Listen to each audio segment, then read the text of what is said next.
مجھ جیسا کم علم ان کی شان کیا بیان کر سکتا ہے، لیکن بس اتنا سن لے کہ حضرت ثناء اللہ پانی پتی علیہ رحمت رضوان اپنی کتاب میں ارشاد فرماتے ہیں کہ حضرت آدم سے لے کر دور آدم سے لے کر آج تک کے دور تک جسے بھی ولایت ملی ہے علی کے صدقے میں ولایت ملی ہے، جو بھی ولی ہوا ہے علی کے صدقے میں ولی ہوا ہے۔ معزز سامعین، اور پھر آقا میرے مولا کی شان کیا ہے؟ میرے مولا کی وہ شان ہے کہ میرے مولا کے دونوں بیٹوں کو اللہ کے رسول صلی اللہ تعالی علیہ وآلہ وسلم نے فرمایا کہ علی کے دونوں بیٹے جنتی نوجوانوں کے سردار ہیں۔ اور پھر معزز سامعین، یہ حضور صلی اللہ علیہ وسلم، یہ مولا کائنات کے بیٹے کی شان ہے کہ حضور منبر چھوڑ کر، خطبہ چھوڑ کر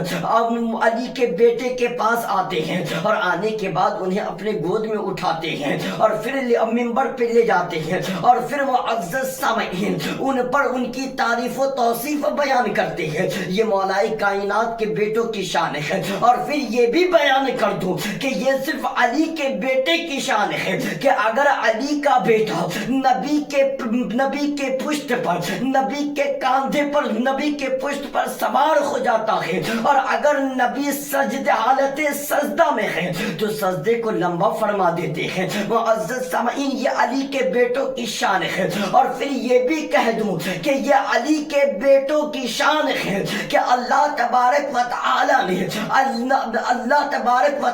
نے یہ کسی اور کے بیٹے کی شان نہیں، کسی کو یہ شان نہیں ملا جو شان علی کے بیٹے کو عطا کی گئی ہے۔ اللہ کے رسول اللہ تبارک و تعالی نے فرمایا کہ علی کے بیٹے نبی کے بیٹے ہیں، یعنی علی کے دونوں بیٹوں کو اللہ تبارک و تعالی نے نبی کا بیٹا قرار دیا، ابناءنا و ابناءکم۔ اور پھر معزز سامعین، اس مولا کائنات کی شان کیا بیان کروں؟ مجھ جیسا کم علم کیا بیان کرے گا؟ اللہ کے رسول صلی اللہ علیہ وسلم نے ارشاد فرمایا انت اخی فی الدنیا والآخرہ، کہ مولا کائنات کے متعلق فرمایا کہ مولا علی تو میرا بھائی ہے اور بھائی تھے بھی، فرمایا تو میرا دنیا میں بھی بھائی ہے اور آخرت میں بھی بھائی ہے۔ معزز سامعین، اب تھوڑا سا غور کر لیں، تھوڑا سا فکر کر لیں مولا کائنات کی شان کو۔ اگر حضور جسے اپنا غلام کہہ دے اس کی شان کا عالم کیا ہوگا؟ لیکن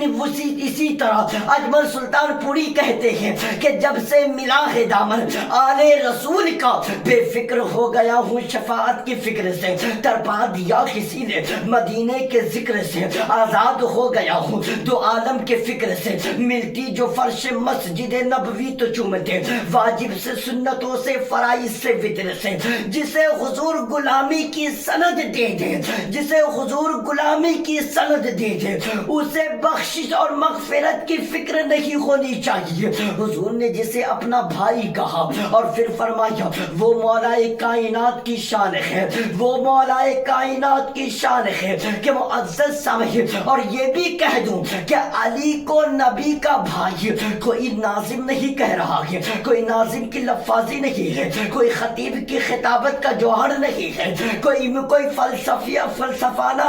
طور طریقہ نہیں ہے، بلکہ وہ زبان کہہ رہی ہے جس کے متعلق قرآن کہتا ہے کہ میرا محبوب تو وہی کے بغیر کچھ کہتا ہی نہیں۔ مطلب کیا؟ مطلب یہ ہے کہ حضور نے نبی کو، حضور نے ولی کو، علی کو نبی کا بھائی کہا تو اللہ کے حکم سے کہا۔ معزز سامعین، یہ شان ہے، سلامی جس کے در کا ہر ولی ہے، سلامی جس کے در کا ہر ولی ہے، علی ہے ہاں علی ہے ہاں علی ہے۔ معزز سامعین، مولا کائنات کی شان کیا بیان کروں؟ بس یہ سوچ لے کہ ولایت کیا ہے، جسے علی پیار سے دیکھ لے وہ ولی ہو جاتا ہے۔ معزز سامعین، اور پھر ایک بات یاد رکھیں اور یہ بھی بات بیان کر دوں کہ یہ صرف مولا کائنات کی شان ہے۔ جب کوئی کسی کی کچھ تمنا ہوتی ہے، کسی کی کوئی خواہش ہوتی ہے، کسی کی کچھ آرزو ہوتی ہے، کوئی دعا کرتا ہے کہ مولا اس وقت تک مجھے موت نہ دینا جب تک میں مدینہ دیکھ لوں، کوئی دعا کرتا ہے مولا اس وقت تک مجھے موت نہ دینا جب تک میں خانے کعبہ کو نہ دیکھ لوں، کوئی دعا کرتا ہے مولا اس وقت تک مجھے موت نہ دینا جب تک میں بغداد نہ دیکھ لوں، جب تک میں کربلا نہ دیکھ لوں، جب تک میں کوئی دعا کرتا ہے مولا اس وقت تک موت نہ دینا جب تک میں نبی کی زیارت نہ کر لوں، نبی کی زیارت نہ کر لوں۔ لیکن اس مولا کائنات کی شان پہ قربان جائے، اس مولا کائنات کی بلندی پہ قربان جائے، اس مولا کائنات کی عظمت و شان پہ قربان جائے کہ کوئی دعا کرتا ہے کہ مولا مدینہ دیکھے بغیر نہ اٹھانا،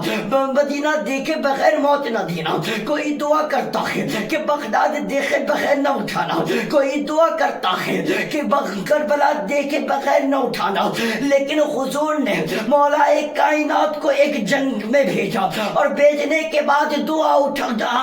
دعا کے لیے ہاتھ اٹھایا اور اٹھانے کے بعد فرمایا کہ مولا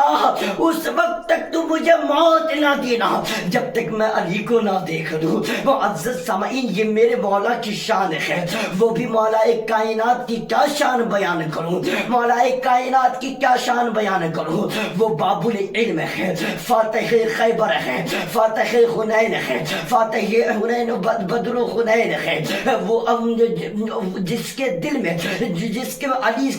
علی کی محبت جس کے دل میں ہے وہ ایمان کی نشانی ہے، اور جو جس کے دل میں بغض ہے وہ منافقت کی نشانی ہے۔ معزز سامعین، تھوڑا غور تو کریں، جو حوض کوثر کو تقسیم کرے گا اسے علی کہتے ہیں، جو جنت و جہنم کو بانٹے گا، جو تقسیم کرے گا اسے جو علی کہتے ہیں۔ اب اس کی شان کو کیا بیان کروں، اس کی رفعت کو کیا بیان کروں۔ بس ایک مرتبہ صدیقہ نے صدیق سے کہا کہ آپ کو میں ہمیشہ دیکھتی ہوں کہ جب جس مجلس میں علی بیٹھے ہوتے ہیں میں آپ کو دیکھتی ہوں کہ آپ صرف علی کو تکتے رہتے ہیں، علی کو دیکھتے رہتے ہیں، آخر وجہ کیا ہے؟ جیسے ہی صدیقہ نے یہ کہا تو اس وقت صدیق اکبر نے فرمایا تھا کہ میں نے نبی کو کہتے ہوئے اپنے کان سے سنا ہے کہ علی کو دیکھنا عبادت ہے۔ معزز سامعین، اور پھر صدیقہ ایک مقام پر کہتی ہے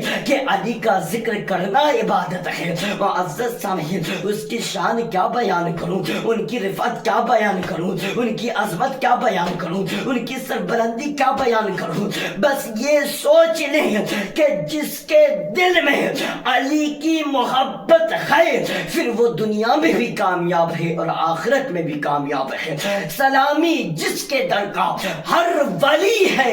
علی ہے، ہاں علی ہے۔